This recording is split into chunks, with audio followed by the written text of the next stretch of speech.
You'll notice, thank you so much. You notice that there's always seemingly, every day is like special. So tonight is a very special day. It's Pesach Sheni.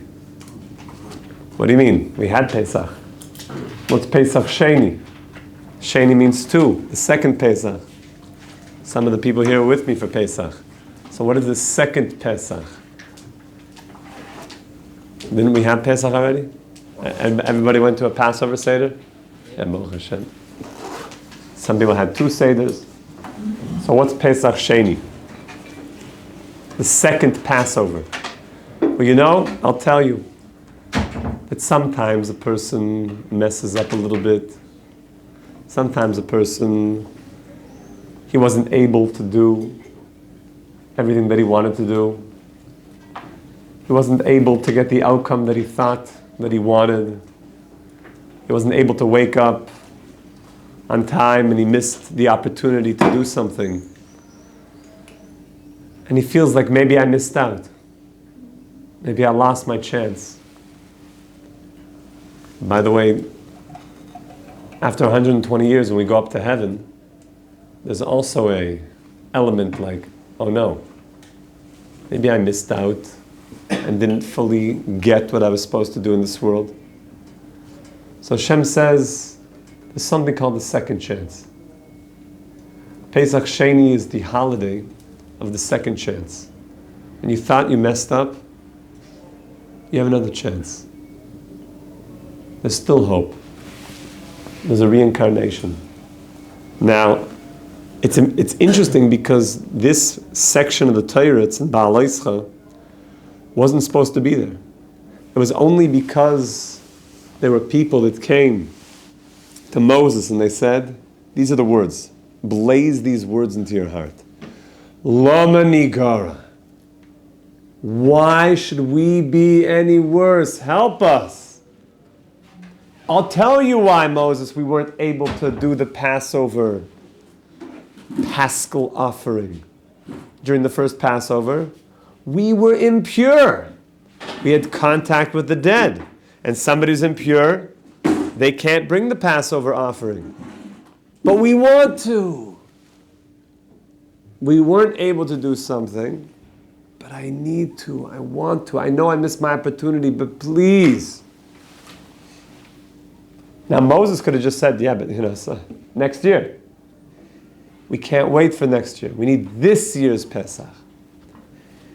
So Moshe Rabbeinu, it's amazing. The Jews ask Moshe for something.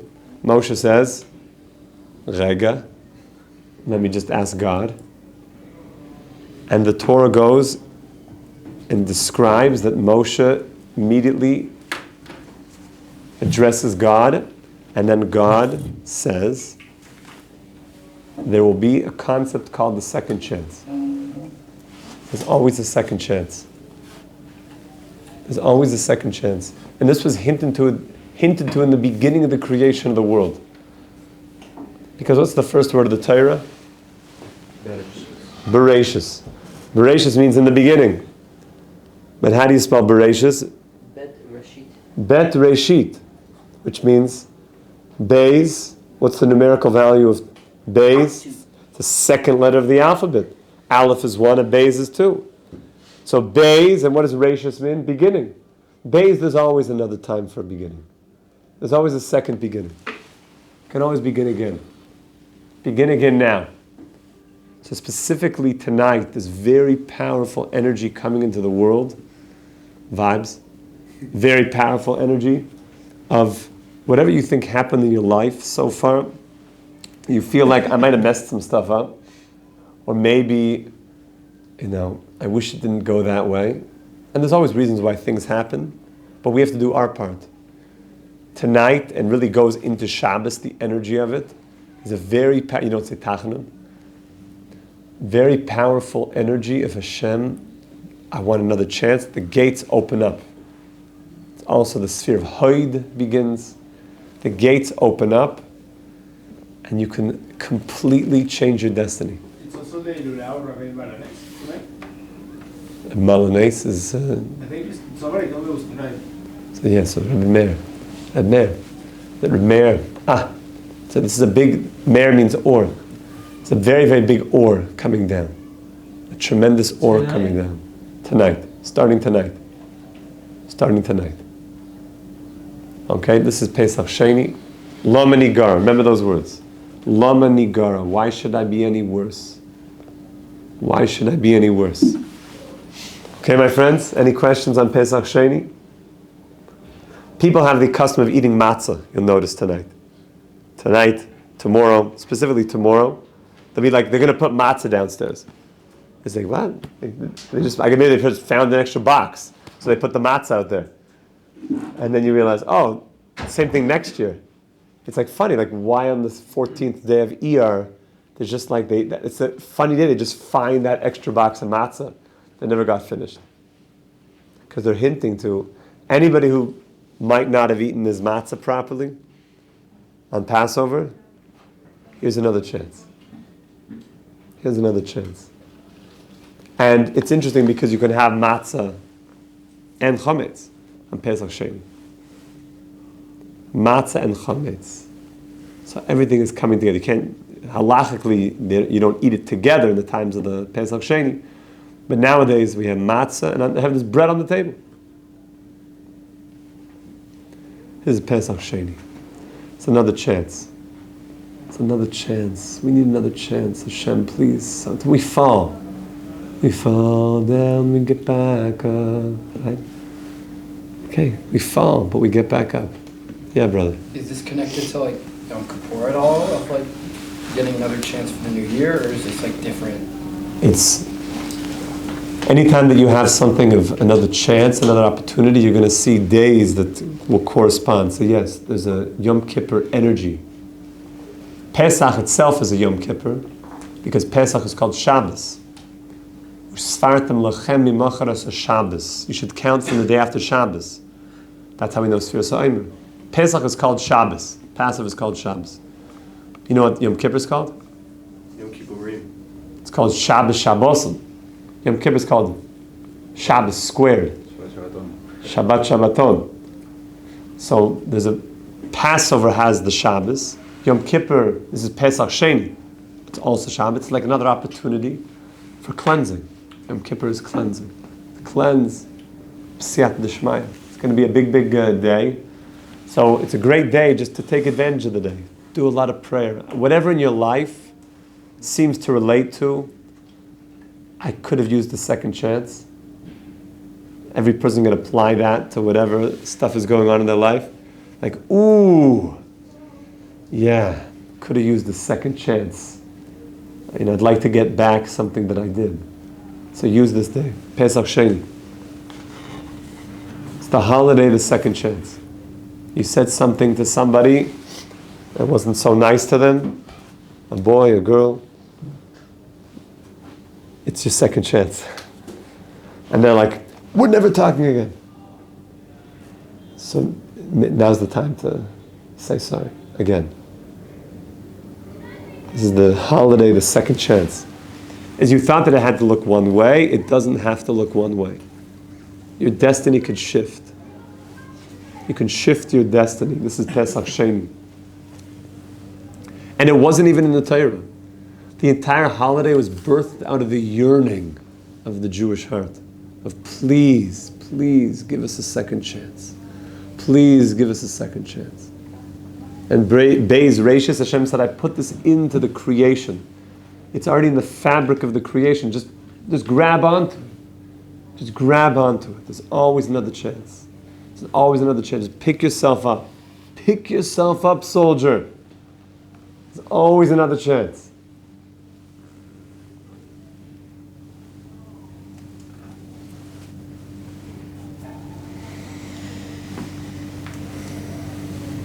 Right. There's always another chance. We've been learning about the Siddur. We've been learning about getting ready for Kabbalas HaTorah. And let's just open up our Siddur and go to the next part. We're crying out to God and we're saying we want your Torah so badly. This tefillah is also a bit of a Pesach Sheni. I want the Torah. I'm not satisfied just with the simple, Torah, I guess, it's our birthright, so okay, I'm into it. I need it. It's kihem chayeni. I need the Torah. The Torah is given to the ones who know that I need it. I live on it. So we're going through, and we're at the part where we say to Hashem, Tein b'libeinu, Hashem, put into our hearts Bina. You know what Bina means? Bina means understanding. Bina specifically relates to the concept of understanding things from something else. Deriving understanding based on something that was said. Extracting principles out. Oh, if you said this, I can infer. I can make inferences. Oh, you maybe mean that. And that.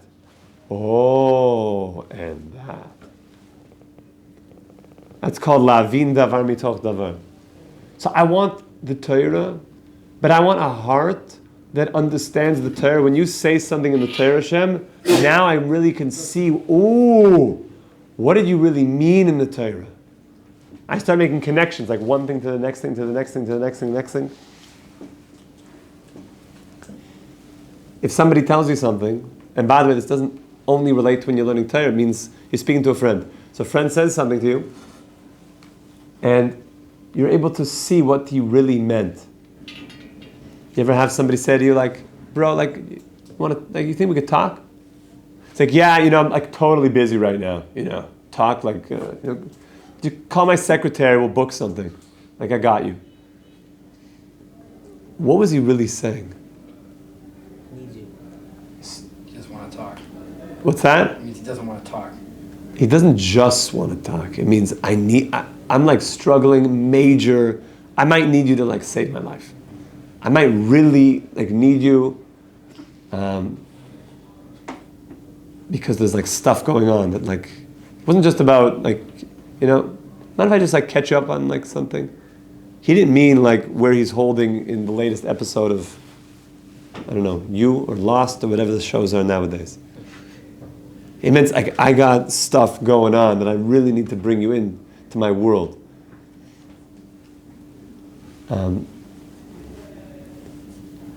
That's called Bina. That's called like really getting it. By the way, women are generally better at this. Hashem gave women something called Bina Yisera. That's why, like, they get things, oftentimes in ways that we can't understand. Because Hashem put into women, men also have this, but women were giving more of this sensitivity. This is not a generalization because men also have it, but the Torah says that women were given more a heightened sense of awareness in these areas. Some men have this also, but for women there is a gift that they have this thing called Bina Yisera. That's why also a lot of women are called Bina. Bina is a female name. And the idea being is that women could pick up on things, like I sense something's really more than what you're saying. The heightened intuition. Yes. And it's an intuition, and what it means is I'm extracting, inferring things that are going on. Like it could be that it'll say what's going on? Not much. I think, okay. But it could be a woman. It's not all women. There's a range of how sensitive people are. But they'll say like, how you doing? Not much. He's like, I see something's really going on. Like, tell me everything. You're so right. And how do they pick up on that? It's because there's an inference. If I could tell, I'm sensitive, something more is going on. So in the Torah, we're saying, I don't want to just learn the Torah like face value. Oh, the Torah said it. I want to be, whoa. What's the Torah trying to bring me to understanding? When Torah says, Bereshis bara Elokim, what was the Torah trying to hint to me there? Like, what's it speaking to me? So I don't want the Torah to just say, like it's like a test. So the rabbi says, anybody know what Bereshis bara Elokim means? Yes, Rabbi, in the beginning God created. Oh, okay, 100% of the test. No, it's like, what does that mean? That's Bina. And that, oh. You know how deep Bina goes? It's infinite. Isn't it Da'as also? Yeah, there's a lot going on. But this is Bina. We're still in the world of Bina. The Chamishim, Share Bina, the 50 gates of Bina. How many days is Sir Sa'imer? 50. This is the world of Bina, of going deeper and deeper. And also note that every one of these days we're fixing different parts of ourselves. Today is Malchus Shebenetzach. What does that mean? So, you thought it was just Netzach. No, there's Malchus within Netzach. We're deriving out things. And each one of those have a 7. And each one of those have their own 7. There's Malchus Shebenetzach. And then there's Chesed Shebemalchus Shebenetzach. And Gevur Shebemalchus Shebenetzach. And Tifer Shebemalchus Shebenetzach. And the Netzach Shebemalchus Shebenetzach. And Hoid Shebemalchus Shebenetzach. And Yisoid and Malchus Shebemalchus Shebenetzach. You think it ends there? Then there's Chesed Shebemalchus Shebemalchus Shebenetzach. And Gevur Shebemalchus Shebemalchus. And Tifer Shebe, and it's just Bina. Bina. So they call it Bina Liba. As Bina is something, this quality we're talking about, it's an intellectual thing. But Bina Liba is also something that it's an emotional thing. You can have intellectual Bina. Based on that, I can extract that. And based on that, I can extract that. That's an intellectual Bina. But the Bina is a very interesting sphere and power that we have. Bina has this trap door that can also go through the heart. So you can get to Bina through your heart, where you just kind of get it. It's much more intuitive Bina Liba, where the heart feels like something is going on here. So we don't want Torah. We want the same B'libeinu Bina. Lahavin. We want to learn Torah with Bina. By the way, is Gemara more from the world of Chachma or Bina? Chachma is the flash of inspiration, but things aren't yet extrapolated and clear. The Gemara is Bina. Mega Bina. Because the Gemara takes the Mishnah, which is Chachma, and then which is just a blast, without the explanation, and then the Bina starts ripping it apart, and this based on this we can extrapolate this, and this must mean this, and this must mean this, and then forget about Tosfos, is Bina Sheba Bina. It's just, based on that, and then Rabbi Akiva Eger, that's Bina Sheba Bina Sheba Bina, it's just, there's no end. The Rav Chaim Brisker, forget about it. Bina Sheba Bina Sheba, just exploring and going, it's crazy. More and more and more, and inferring more and more and more. The Brisker Rav was the Rav Chaim Brisk. I heard this from my Rebbe in the mirror of Eli Melech Reznik. So he said,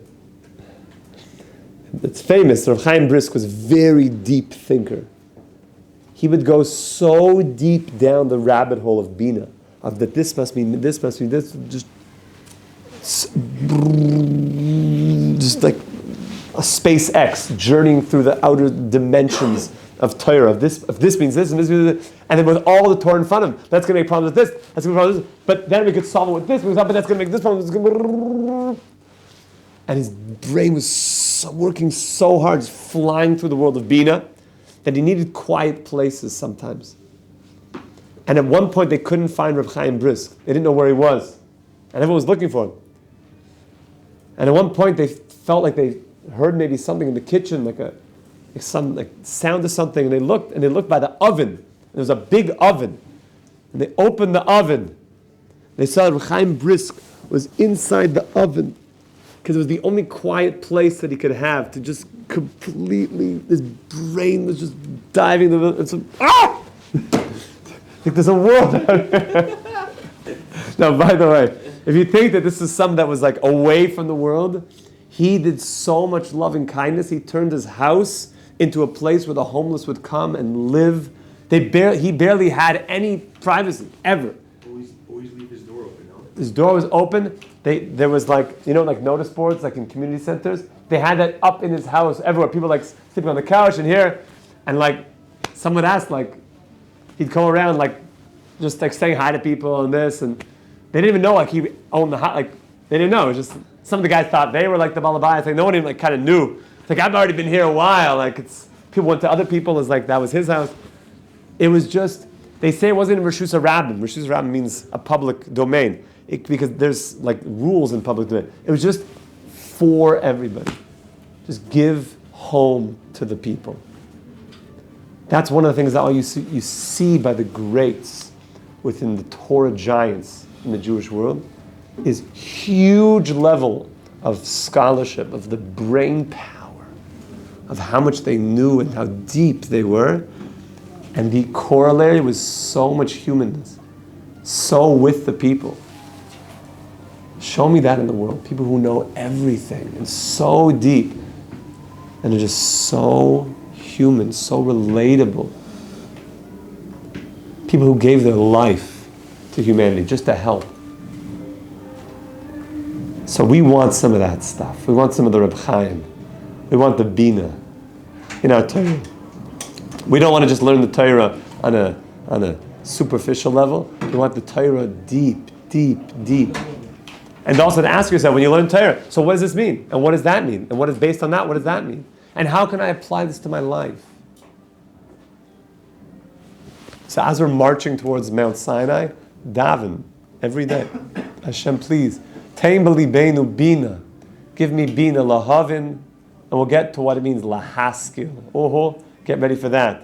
Lahaskil, lishmoya, lilmoid, ulalamed, lishmor velasais, ulekayim, es kol divrei salmon Torah secha, be'ahava, with love. It's all about getting to the love. It's all about the love, my friends. That's the real purpose. But if you want to really have that love, you need all the things that'll make you appreciate the love. That's what we're going for. Everyone should have a wonderful Pesach Sheni, a wonderful Shabbos. We should be Zoich and Mamish to the Binyan Beis HaMikdash, to the final redemption for all of humanity. Peace in the world. Amen. Amen.